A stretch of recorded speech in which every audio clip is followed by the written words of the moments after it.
Hello दोस्तों, twin flame journey में आपका बहुत बहुत स्वागत है। आज ये वीडियो बहुत इम्पोर्टेंट है क्योंकि आप लोग इतना परेशान हो जाते हैं कि कोई सोलमेट आ गया है मेरी लाइफ में, तो मुझे क्या करना चाहिए। मेरे लिए शादी के लिए रिश्ते आ रहे हैं तो मुझे क्या करना चाहिए, मैं क्या करूँ, ये सब चीज़ का क्या सोल्यूशन है।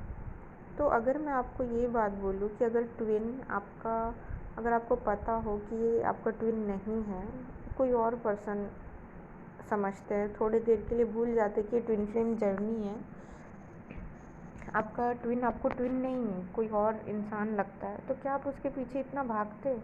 क्या उसके लिए इतना सोचते कि ये ऐसा क्यों कर रहा है, ये डिसीजन नहीं ले रहा है। एक्चुअली कैसा होता है, ट्विन को भी नहीं पता होता है कि उसके किस बिहेवियर से आप ट्रिगर हो रहे हैं। यहाँ पे जैसे कि एक मूवी चलती है ना, कि आप मूवी देखते हो, दो लोग आपस में बातचीत कर रहे हैं, कुछ हो रहा है, और एज अ थर्ड पर्सन आप मूवी देख के नहीं, इसने सही नहीं किया, इसने गलत नहीं किया। तो यहाँ पे कैसा है, यहाँ पे डिवाइन है जो हम दोनों को ये काम करवा रहे हैं, उनसे ये काम करवाया जाता है ताकि आपके अंदर की चीज़ें निकल के बाहर आ जाए। जो भी प्रेजेंट सिचुएशन है, मैं आपको यही सजेस्ट करूँगी, अगर कोई रिश्ता आता है तो वो रिश्ता अपने आप नहीं आ रहा है। ये पूरी दुनिया में कुछ भी चलता है, अगर एक पत्ता इधर से उधर भी होता है तो हमारी डिवाइन की मर्ज़ी से होता है। ये बात समझने के लिए आपको इतना कॉन्शियस होना पड़ेगा, इतना ऊपर उठना पड़ेगा कि दुनिया में एक प्रॉपर लय में सारी चीज़ें चल रही हैं, कुछ भी गलत नहीं हो रहा है।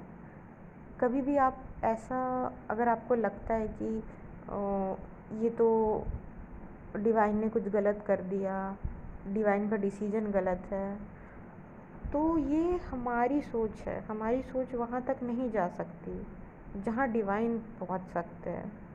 तो उनके लेवल को समझने के लिए पहले हमें थोड़ा क्लीन होना पड़ेगा, प्योर होना पड़ेगा, उसके बाद ही हम उनके लेवल को समझ सकते हैं। तो उसके लिए हमें क्या करना पड़ता है, उसके लिए हमें अपने आप को हील करना पड़ता है। मैं आपको यही एक प्यारी सी टेक्निक बताऊंगी जो मैंने भी महसूस की है कि जब मेरे डीएम के साथ बहुत ट्रिगर वाला फेस चल रहा था, तो मैंने क्या किया, मैंने अपनी और डीएम की लाइफ को एक मूवी के जैसा सोचा कि, और मैंने अपने आप को as a third person imagine किया कि ये मूवी चल रही है जिसमें हम दोनों अपना अपना पार्ट प्ले कर रहे हैं। अब मुझे क्या करना चाहिए, एज अ थर्ड पर्सन मैंने सोचा नहीं, ये तो मैं गलत कर रही हूँ। यानी मैंने अपने आप को थर्ड पर्सन भी इमेजिन किया और मैंने अपने आप को इस कहानी की हीरोइन भी इमेजिन कर लिया।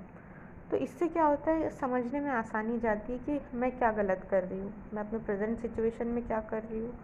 अगर ट्विन को भूल जाए, ट्विन नहीं है, तो एज अ थर्ड पर्सन मैं क्यों इसके पीछे भागूँ, मैं नहीं भागूँगी। मैंने यही सोचा और मैंने भागना या फिर उनके बारे में सोचना या फिर उन्हें अपने पास बुलाना, उनको याद करना, सब छोड़ दिया।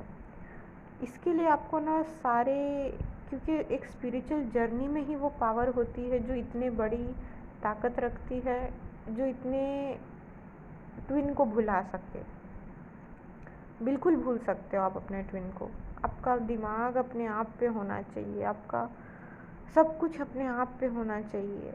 आपको हर तरीके से ये सोचना है कि अभी ये सिचुएशन है, इसका क्या मतलब है। हर टाइम यही सोचना है, कोई भी सिचुएशन आ जाती है, रिश्ता आ गया, इसका क्या मतलब है। इसका मतलब ये है कि डिवाइन चाहते हैं कि कोई आपसे सीखे, कोई सोलमेट से आपको कुछ सीखना है। आपकी भी हीलिंग होगी ना, आप कब तक तड़पते रहोगे। तो हीलिंग के लिए डिवाइन करते हैं। जिस तरह आप डीएम से प्यार करते हो, उसे भगवान बना के बैठे हो, वैसे वो डिवाइन आपसे बहुत प्यार करते हैं, क्योंकि आप उनकी बनाई हुई क्रिएचर हो, क्रिएशन हो उनका। तो जो जिस चीज़ को हम बनाते हैं उसे हम कितना प्यार करते हैं, वैसे वो भी, हम माने या ना माने लेकिन वो करते हैं।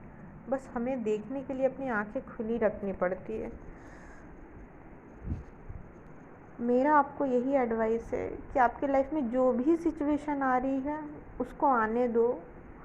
आपका काम है उसको अटेंड करना, उस सिचुएशन को ज़िम्मेदारी समझ के उसे पूरा करना, उसे रेज़िस्ट नहीं करना, क्योंकि आप और मैं कोई है ही नहीं जो डिवाइन के मर्ज़ी में बीच में ये करे कि आप ये गलत कर रहे हैं, आप ये सही नहीं कर रहे हैं, क्योंकि ये प्लान ही कुछ और है।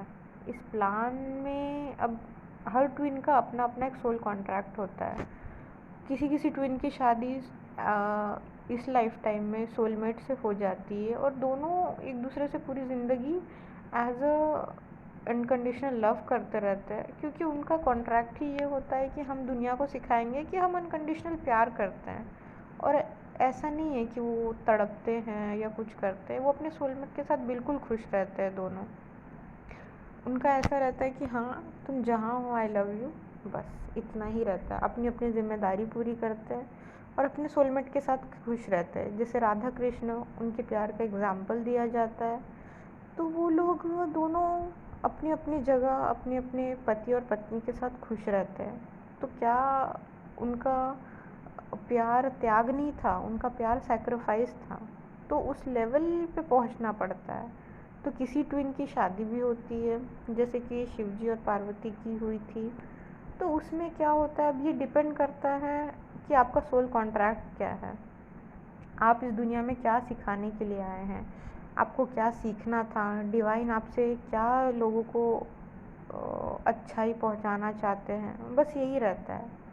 आपके लिए ये चीज़ बहुत इजी तब होगी जब आप सोचें कि मेरे लाइफ में हर सिचुएशन आ रही है, उसको मैं अटेंड करूँ, उसको अच्छे से मैं एग्ज़ाम के जैसे रहता है ना कि आपको अच्छे से अपना एग्ज़ाम देना है। हर सिचुएशन में रिश्ता आ गया, आने दो, कोई बात नहीं है, होना होगा तो होगा, नहीं होना होगा तो नहीं होगा। इसी तरीके से लाइटली लेना है, रेजिस्ट नहीं करना है, खुशी खुशी चीज़ों को आगे बढ़ने देना है।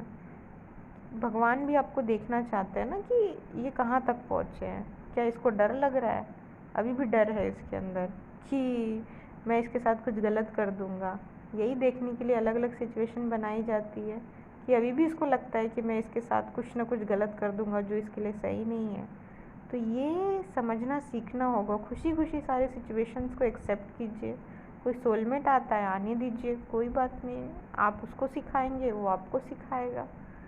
आपकी हीलिंग होगी, आप उसकी हीलिंग करोगे एज अ ट्विन।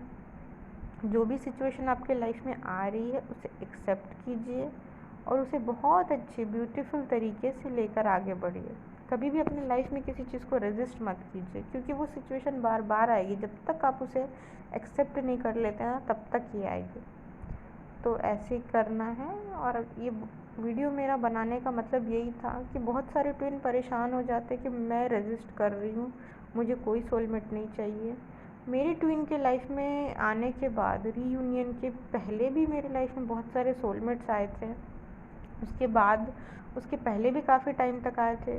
तो मैंने यही चीज़ सीखी है कि जो आ रहा है, उन्होंने मुझसे इतना सीखा, वो आज भी मुझे बोलते हैं कि मैंने तुमसे बहुत कुछ सीखा है, मैंने तुम्हारे जैसा इंसान ही नहीं देखा है, तुम मुझे एंजल लगती हो।